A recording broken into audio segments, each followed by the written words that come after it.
La misericordia de Dios son nuevas cada mañana. La de ayer pasaron, la de hoy están nuevas. Y la de mañana el Señor nos la está preparando. Cada mañana son nuevas sus misericordias. Vamos a pedirles a los adolescentes que no han pasado a su clase, pueden pasar si alguno se quedó. Los varones, que si alguno se quedó, puede pasar.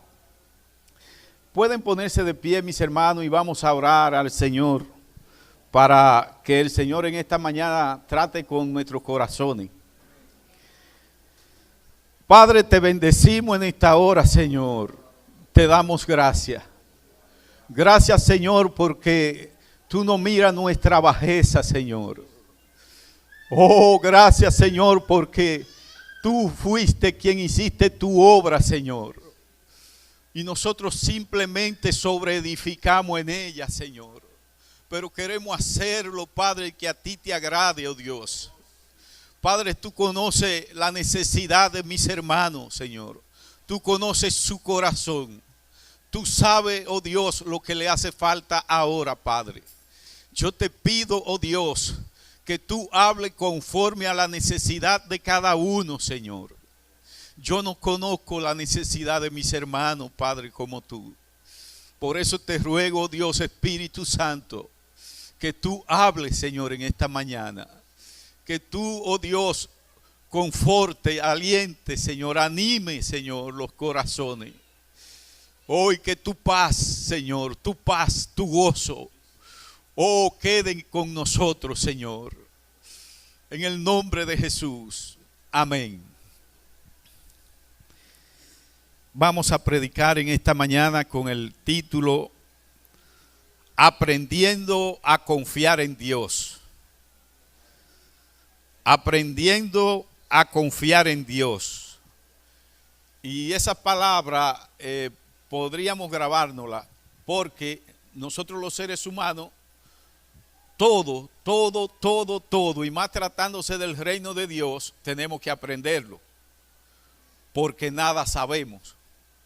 Absolutamente nada sabemos. Entonces, todo tenemos que aprenderlo. Por eso Jesús dijo enseñándole que guarden esto, enseñándole que hagan esto, porque debemos aprender. Y la lectura que vamos a tener es en Proverbios capítulo 3. Vamos a leer los versículos 5 y 6 de Proverbios 3. Y la palabra de Dios dice así: fíate de Jehová de todo tu corazón y no te apoyes en tu propia prudencia. Reconócelo en todos tus caminos y Él enderezará tus veredas. Fíjense la invitación que el Señor nos hace aquí, la declaración que nos invita, nos llama a que nos fiemos de Él con todo nuestro corazón. Que le tengamos esa confianza plena y segura. Pero no solamente eso, sino que también nos declara que nuestras veredas, ¿cómo son nuestras veredas? Nuestras veredas son torcidas. Y que sean torcidas, pues es normal, porque no son rectas nuestras veredas. Pero Él nos ofrece que va a enderezar nuestras veredas. Cuando hablamos de confiar, y esta palabra aprender, a muchos dirán, no, pero yo confío en Dios. Yo siempre he confiado en Él. Lo decimos así porque no tenemos ningún problema, ni ninguna situación extrema, ni difícil. Pero vamos a encontrar en la Biblia está llena de hombres y mujeres, de personajes que vivieron situaciones extremas que no encontraron qué hacer. Es decir, aflicciones, pena, dolor, muerte. Ustedes se imaginan, dice que algunos de los profetas fueron aserrados. Algunos de los profetas fueron echados en cisterna. Y cuando habla de cisterna, no está hablando de una cisterna acabada de cemento, sino que eso era una fosa, un hoyo de tierra. Y dice que a veces se enterraban en la tierra hasta el pecho se enterraban. Y cuántas cosas padecieron los hombres de Dios. y tenían que confiar en Dios. Así como decía Emilio en la alabanza, no importando qué ocurriera, no importando qué estuviera pasando, esa confianza en Dios permanecía en ellos. Pero vamos a encontrar también a grandes hombres, y en esta mañana vamos a tratar ese ejemplo de un hombre que si no lo leyéramos aquí en las Escrituras no lo creeríamos, que pasó por una experiencia de calamidad, de crisis, que perdió el norte, perdió el rumbo. Ni siquiera, yo digo que perdió hasta la identidad. Y yo sé que si yo no digo cuál es el personaje, ustedes no lo van a identificar. Pero ese personaje, mis hermanos, fue David. Oigan, quién nada más y nada menos. Vamos a ver en esta mañana cómo él aprendió a confiar en Dios. Frente a nuestra impotencia, ¿qué debemos nosotros hacer también? Nosotros padecemos igual. Nosotros tenemos situaciones que crean en nosotros impotencia. Así como decía la alabanza que Emilio cantó. Y lo que estamos observando hoy. ¿Dónde está Yocalo? Ah, mira a Yocalo aquí. Ponte de pie, Yocalo.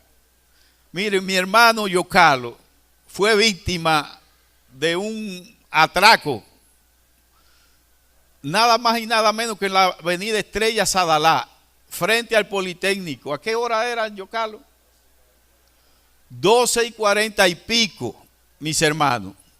Dos muchachos en un motor vinieron y sin mediar, sin decir nada, por la espalda le dieron un golpe. Y cuando le dieron el golpe, él quedó tonto por el golpe que le dieron, y él tenía un audífono y el celular y una mochila. Y ellos parece que pensaron que él estaba forcejeando con ellos, pero él no estaba forcejeando, es lo que estaba golpeado. Y uno de ellos, porque son adolescentes que andan haciendo eso, uno de ellos le dijo, dale un tiro. Y miren, sin mediar, ¡pah!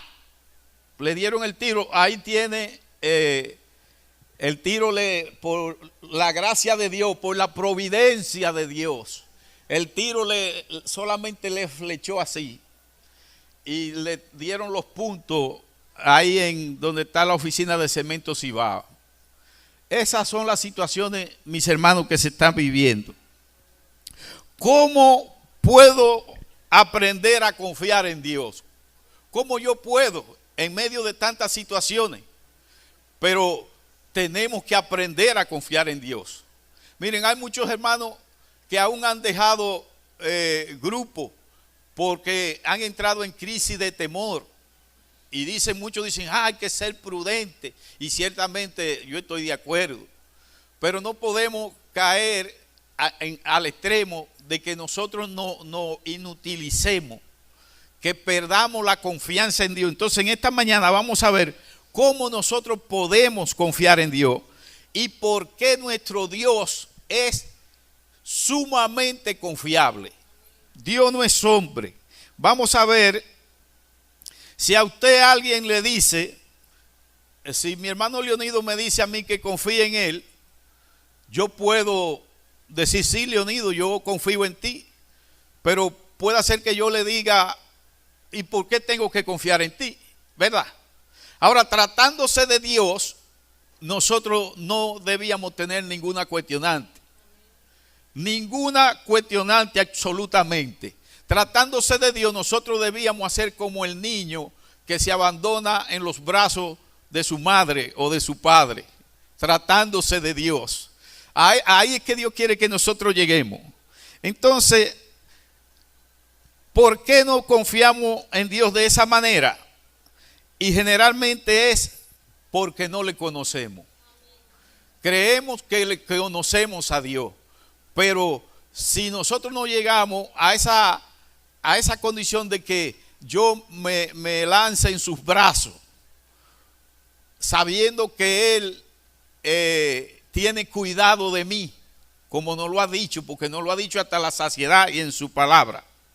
Dios es confiable y vamos a ver algunos atributos de Dios que hacen todo esto es racional, mi hermano.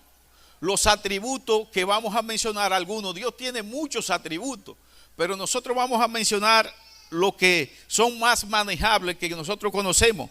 Y Dios es digno de nuestra confianza.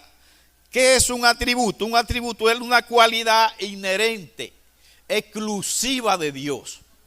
Solamente Dios tiene esa cualidad, ese atributo.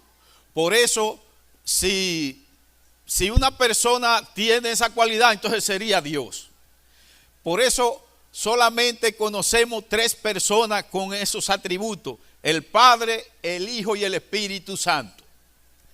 Y esas cualidades hacen a Dios único y digno de fiar.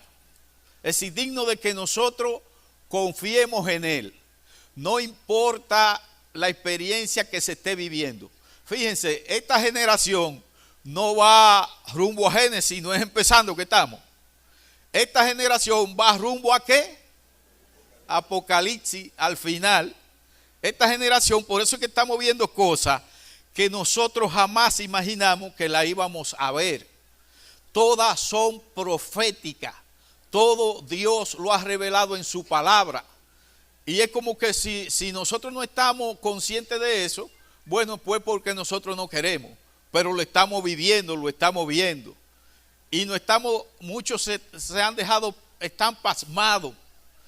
Si nosotros diéramos testimonio y habláramos con fuerza y dijéramos, no, nosotros confiamos en nuestro Señor, nosotros impactáramos a la comunidad, nosotros impactáramos a nuestros vecinos y impactáramos a la gente. Uno de los atributos que hacen a Dios confiable es su omnisciencia, que Dios es omnisciente. Isaías 46, del 9 al 10. Isaías 46, 9 al 10. Fíjense, nuestro Dios es omnisciente. ¿Qué quiere decir omnisciente? Que no hay nada, absolutamente nada, que Dios no sepa. Es decir, Dios tiene conocimiento pleno, total, de todas las cosas. Fíjense el planteamiento que dice: acordaos de las cosas pasadas, desde los tiempos antiguos, porque yo soy Dios y no hay otro Dios, y nada hay semejante a mí. El siguiente: que anuncio lo por venir desde el principio y desde la antigüedad lo que aún no era hecho, que digo mi consejo permanecerá y haré todo lo que quiero. Solamente Dios tiene ese atributo, que anuncia lo por venir. Fíjense, Él anunció el nacimiento del Mesías. Lo profetizó desde Génesis. En Génesis Dios le hizo la promesa a Adán y a Eva. Pero también el profeta Isaías, 750 años, dijo: he aquí que una virgen concebirá. Es decir, ahí está lo que Dios puede declarar, porque Dios conoce todo. Dios conoce el principio y conoce el final. Dios es atemporal, ese es nuestro Dios. Y ese es el que nos está diciendo que nosotros podemos confiar en Él, no importa lo que esté ocurriendo, no importa la experiencia que nosotros mismos tengamos. Otro de los atributos de Dios es su omnipotencia. Dios es omnipotente. Y la cita la tenemos en Mateo 19, 26. ¿Qué quiere decir que Dios es omnipotente? Que Dios todo lo puede. Que no hay nada que Dios no pueda. No hay nada ni siquiera difícil para Dios. Ni siquiera, mucho menos imposible.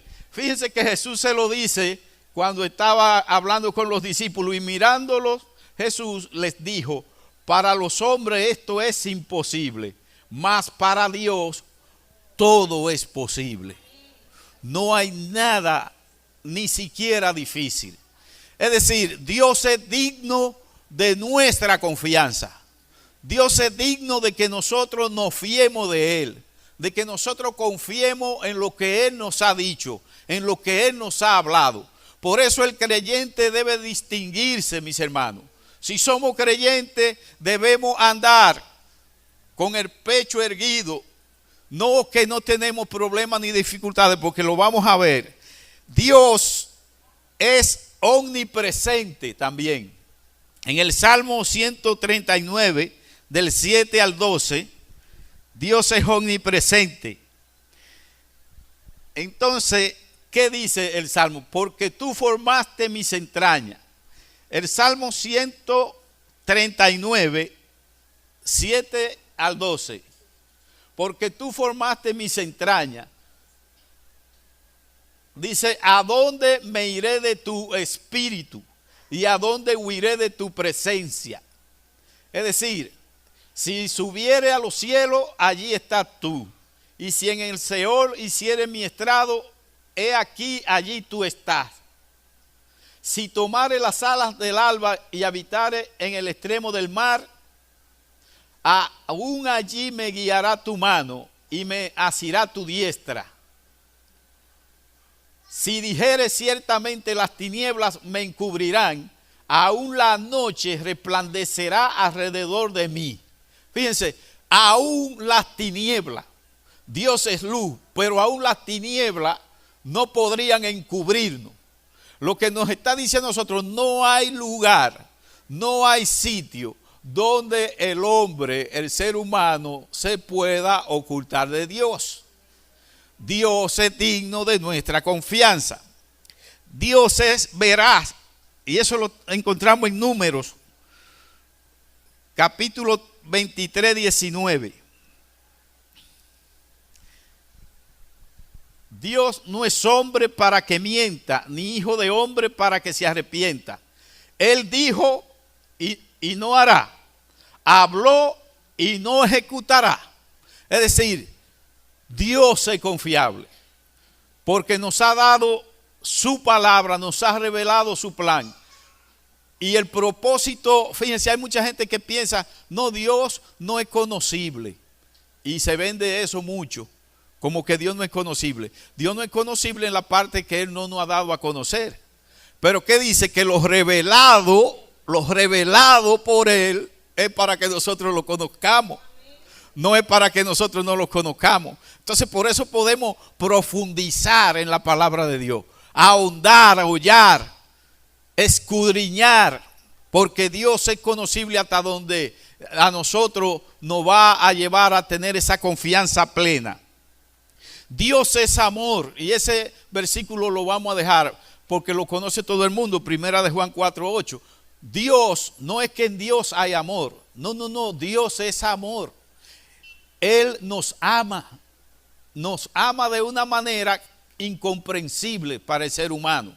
Es decir, ninguno de nosotros llegamos a comprender el amor tan grande que Dios tiene hacia cada uno de nosotros, mis hermanos. Y eso es de manera particular. Yo oigo a veces personas que dicen, no, yo soy preferido de Dios. Eso es una ignorancia. Porque Dios nos ama a todos por igual. Dios nos ama igual. Entonces, Dios es inmutable. Ese otro atributo de Dios, su inmutabilidad.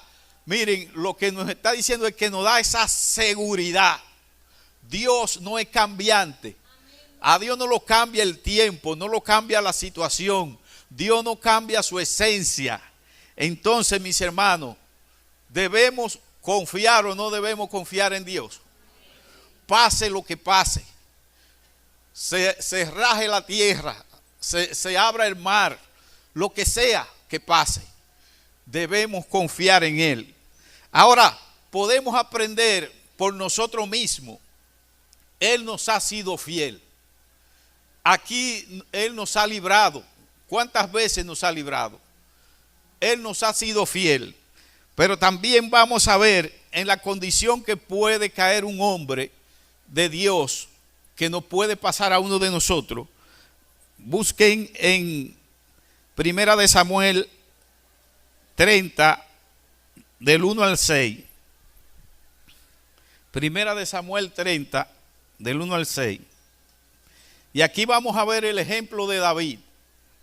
La experiencia que tuvo este hombre y cómo este hombre perdió aún hasta su identidad. Dice, cuando David y sus hombres vinieron a Siclag, al tercer día, los de Amalec habían invadido el Neguev y a Siclag, y habían asolado a Siclag y le habían prendido fuego. Y se había llevado cautivas a las mujeres y a todos los que estaban allí, desde el menor hasta el mayor, pero a nadie habían dado muerte, sino se lo habían llevado al seguir su camino. Vino pues David con los suyos a la ciudad, y he aquí que estaba quemada, y sus mujeres y sus hijos e hijas habían sido llevados cautivos. Entonces David y la gente que con él estaba alzaron su voz y lloraron hasta que les faltaron las fuerzas para llorar. Las dos mujeres de David, Ainoam Jereíta y Abigail, la que fue mujer de Nabal de Carmel, también eran cautivas. Y David se angustió mucho porque el pueblo hablaba de apedrearlo, pues todo el pueblo estaba en amargura de alma, cada uno por sus hijos y por sus hijas, mas David se fortaleció en Jehová. Amén.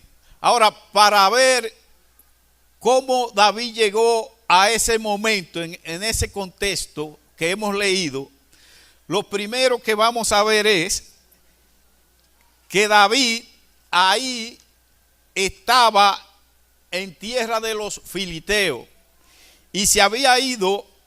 Ustedes saben que David había peleado con Goliat, había vencido a Goliat, había peleado con oso, como él mismo había dicho, había peleado con fiera cuando iban a quitarle una oveja, había ido al palacio a orar, a tocarle al rey, porque estaba atormentado por demonios, y David llegó a ser tan famoso que dice que cuando él llegó de la victoria que tuvo, cuando mató a Goliat, cuando él llegó de esa victoria, las mujeres danzaban y decían, Saúl mató a sus 1000 y David a sus 10,000.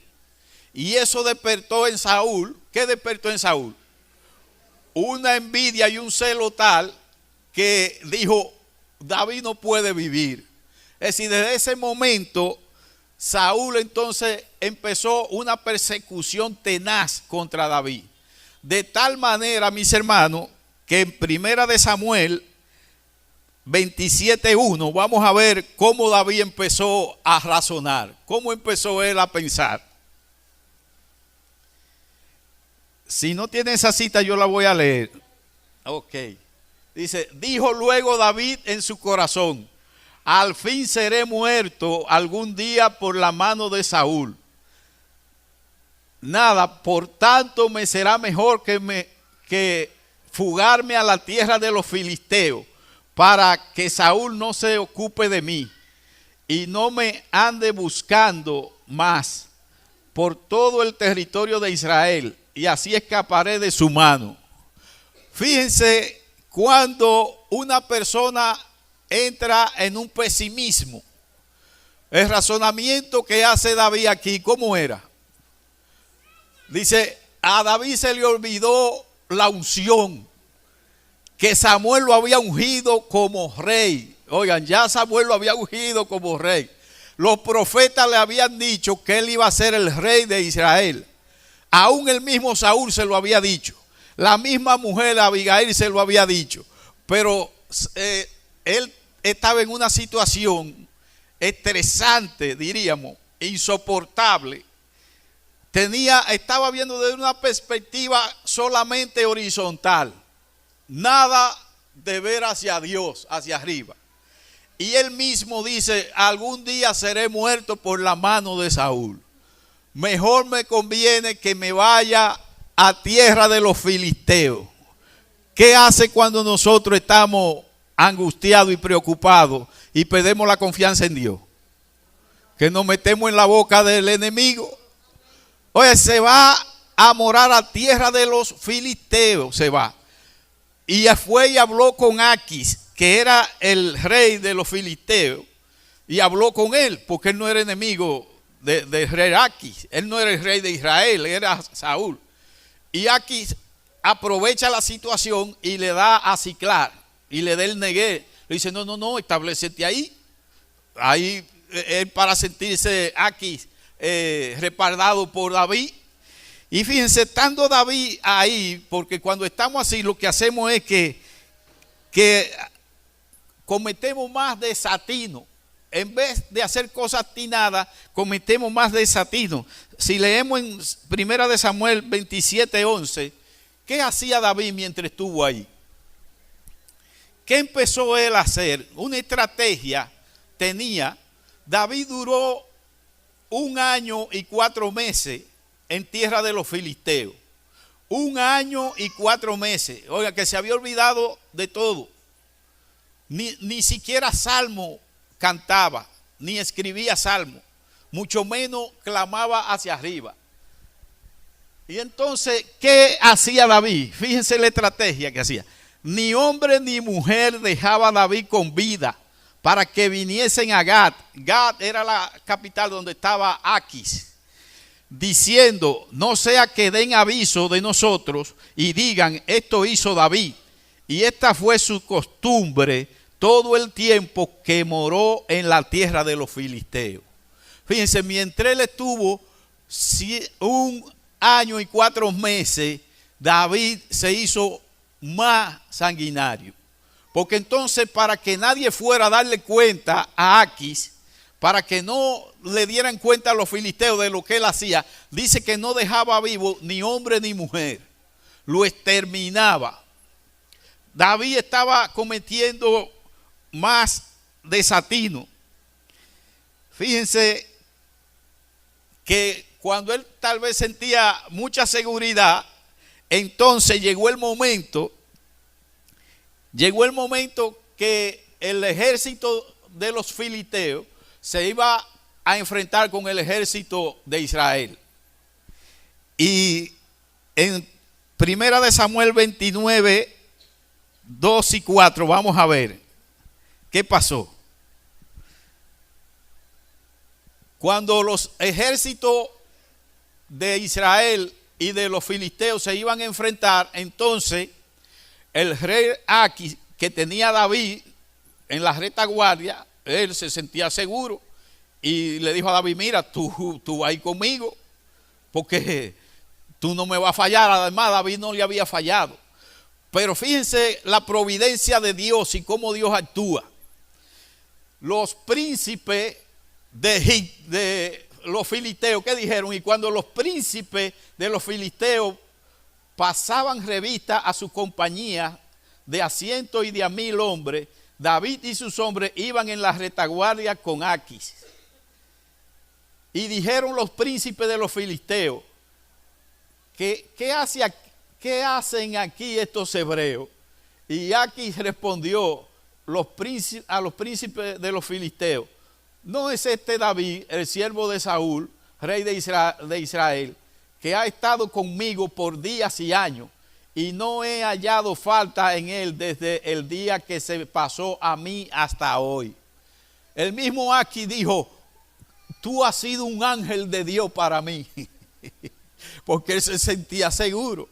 Ahora, fíjense, ustedes se imaginan cuando David tuviera que enfrentarse en la guerra con sus hermanos. ¿Qué David iba a hacer?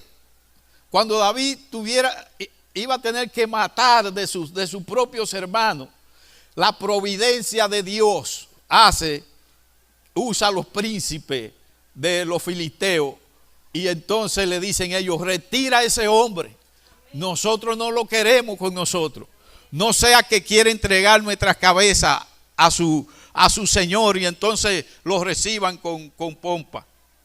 Y ahí es que aquí entonces le dice a David, y ellos mismos le dicen, los príncipes, le dicen, mándalo a donde tú lo estableciste. ¿A dónde? Ahí entonces que entramos aquí, donde leímos ahorita. Ellos le dicen, los príncipes, mándalo a donde tú lo estableciste. ¿Y dónde era que Aquis lo había establecido? En Siclá y en el Neguev. Ahora, por David estar peleando una guerra que no era de él, por andar fugitivo, por andar así, camino de 3 días, oigan, 3 días para llegar a donde Aquis lo había establecido. Entonces, cuando llega a su pueblo, ¿qué pasó? Encontró tierra arrasada. Los de Amalek le habían quemado. Y eso a veces nos puede pasar a nosotros, que por estar atendiendo a asuntos que no nos corresponden, por estar atendiendo a viña ajena o por estar, se nos queme la de nosotros, ¿verdad? Eso le pasó a David. Estaban ellos peleando una guerra que no era la de ellos. Habían desatendido, aún estando en la tierra de los filisteos, ellos habían dejado a sus familiares ahí. Y le digo cuántos hombres era que David tenía. 600 hombres tenían, que eran los valientes de David. Entonces, imagínense una situación inesperada, como nos puede ocurrir a nosotros. Una enfermedad, una muerte de un familiar, una situación que nosotros no la estamos esperando y de repente explota. Aquí dice que estos hombres lloraron hasta que ya no tenían fuerza para llorar. Y no estamos hablando de mujeres, estamos hablando de hombres y de hombres que eran guerreros, valientes. Pero la situación fue tan extrema y tan deprimente. Además era por estar desconectado de Dios. Dice que lloraron hasta que ya no le quedaron fuerza. Ya no podían más. Fíjese, nosotros a veces con tontería, que una hija le salió embarazada, que una situación que perdió el novio, que perdió el trabajo, y a veces caemos en estado deprimente y de queja y de situación que no podemos manejar, no podemos controlar. Entonces, tenemos lo que empezó a empeorar la situación. David entonces era perseguido por Saúl todavía, por matarlo. Había sido repudiado por los filisteos. Y ahora el pueblo, los hombres hablan de qué. Ustedes vean, cada vez se va complicando más la situación. Por eso cuando no buscamos solución en Dios, eso le pasa a los que están fuera. Si nosotros los cristianos tenemos situaciones difíciles, dígame usted, como dice Pedro dice, ¿a dónde aparecerá el pecador y el impío? Si los de afuera no buscan solución en Dios, si nosotros somos cristianos creyentes y no buscamos solución en Dios, y entonces nos vamos complicando, se nos va complicando. Entonces aquí hablaban los hombres de apedrearlo a David. Y fíjense, el Señor permite entonces que toquemos fondo. El Señor nos va llevando, que decimos, pero ¿cómo es posible? No podemos resistir esa situación, no podemos aguantar pero el Señor permite eso para llevarnos ¿dónde? Para llevarnos a su propósito, para llevarnos a su plan. Fíjense, cuando ellos estaban pensando apedrearlo, dice que David se angustió mucho. Pero David entonces buscó la solución. Aquí entonces cuando tocó fondo. Esto se parece a la parábola del hijo pródigo. Fíjense que el hijo pródigo se fue, pidió toda su herencia, la malgastó, pero dice que cuando la malgastó y todo se le había acabado, entonces volvió en sí. Esa declaración de que volvió en sí es porque el pecado y estar lejos de Dios es una especie de locura. Es estar loco. Y así estaba David. David se había puesto loco. Y entonces, fíjense cómo Dios trata a David. Vamos a leer 1 Samuel 30, 7 y 8. David entonces reaccionó porque se vio solo. Aún los hombres, el pueblo habla de apedrearlo. Entonces ya la mujer y los hijos no se sabía dónde estaban, si la habían matado. Él no lo sabía. Y todo para él había acabado. Todo había acabado. Hablan hasta de apedrearlo. Pero David entonces, ¿qué hace? Y dijo David al sacerdote. ¿Dónde fue David? Al lugar correcto. Tal vez David tenía 2 años, 3 años. ¿Qué de sacerdote? Él andaba peleando y matando a todo el que se encontraba por el camino. ¿Qué sacerdote ni qué nada? David andaba matando en la tierra de los filisteos y mataba a todos. Es decir, David no tenía tiempo para eso. Por eso es que a veces cuando estamos ocupados en lo mío y lo de Dios que se espere. Lo de Dios que se espere ahí. Yo estoy ocupado ahora en mi plan, en mi proyecto de vida, que tal vez ni siquiera se lo he preguntado a Dios. Pero aquí entonces David acude ¿dónde? Va al sacerdote, pero oigan una cosa, él va al sacerdote, pero no para que el sacerdote interceda por él. ¿Ustedes se dan cuenta? Dice, y dijo David al sacerdote Abiatar, hijo de Ahimelech, yo te ruego que me acerques el efod. Y Abiatar acercó el efod a David. ¿Ustedes se dan cuenta? Con eso era que se consultaba a Dios. Él no le dijo al sacerdote, yo vine para que tú consultes con Dios. No. Hay cosas que no se le dejan a otro. Ustedes ven que hay muchos hermanos que viven pidiendo la oración y es bueno. Es bueno que usted pida la oración, pero usted debe ir usted. Usted tiene que ir usted. Yo tengo que ir yo. Porque Dios, y más ahora en esta gracia. Vean, en ese tiempo había un sacerdote, pero por el efod David podía. Y David lo que va al sacerdote es a pedirle el efod. Él no va a decirle, oye, ruega por mí a Dios. Ay, ¿cómo David deja que sea el sacerdote? Lo hace él mismo. La otra fue que por fin consultó con Dios. Pues antes no lo había hecho. Aquí entonces él pide el efod, ¿para qué? Para consultar con Dios, para hablar con Dios. Dice, y David consultó a Jehová diciendo, ¿perseguiré a estos merodeadores? Le pregunta él a Dios. ¿Los podré alcanzar? Y él le dijo, síguelo, porque ciertamente los alcanzará y de cierto librará los cautivos. Miren lo que le dice Dios a David. El Señor no le dice, oye, pero tú tenías 2 años que no venía por aquí. Tú ni te acordaste de mí. Así fue que Dios le dijo. Ustedes ven el hijo pródigo cuando regresa ensayando lo que le va a decir al papá. Y el papá lo que hace es que se le echa en los brazos y lo abraza y manda a vestirlo, porque eso es lo que Dios hace. El Señor no nos trata a nosotros como merecemos. El Señor no nos da el trato que nosotros merecemos. Fíjense que cuando David le consulta cómo el Señor con amor le dice, cuando él le pregunta, ¿lo podré alcanzar? Y dijo, síguelo, ciertamente lo alcanzará. Fíjense, ese es nuestro Dios. Por eso en Él debemos confiar. Vamos a leer para terminar ya el 1 Samuel 30, el 18 y el 19. ¿Cómo tenemos un final feliz? ¿Por qué?